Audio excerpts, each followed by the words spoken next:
آج ہم سیکھیں گے ایسے حروف جو آخر میں کسی سے نہیں جڑتے۔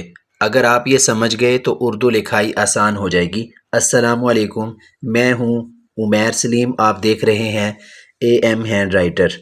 ہر حرف کا ایک سٹرکچر ہوتا ہے، اگر سٹوڈنٹ اس سٹرکچر کو سمجھ جائے تو اس کے لیے وہ حرف لکھنا آسان ہو جاتا ہے۔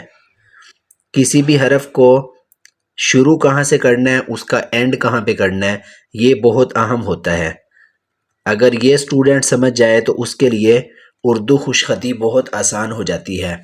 ہم نے چونکہ اس ویڈیو میں مارکر سے نہیں سیکھنا، مسئلہ آتا ہے کہ پینسل سے کس طرح ان حروف کو لکھا جائے۔ یہ تو خطاطی میں بحث آئے گی کہ کس حرف کا کتنا قط ہونا چاہیے۔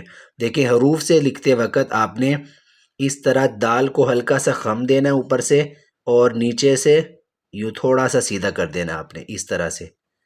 زال بھی اسی طرح ہی ہے، صرف نقطے کا فرق ہے۔ اسی طرح آپ ڈال بھی لکھ سکتے ہیں، یعنی آپ نے اس کی دونوں سائڈیں اس طرح ہلکی سی خم دار رکھنی ہے۔ اور رے لکھتے وقت آپ نے اس کو لائن سے اس کو نیچے نہیں آنے دینا آپ نے کسی بھی صورت، اس طرح سے۔ یہ ایسے حروف ہیں جو بغیر جوڑ کے لکھے جاتے ہیں۔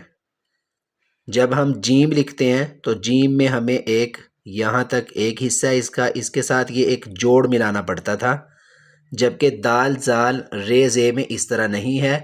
اگر آپ کو یہ ویڈیو اچھی لگی ہے تو پارٹ 4 میں ہم سیکھیں گے کہ سین شین صاد ضاد کس طرح لکھا جاتا ہے۔ سبسکرائب کر دیجئے تاکہ کوئی ویڈیو بھی آپ سے مس نہ ہو۔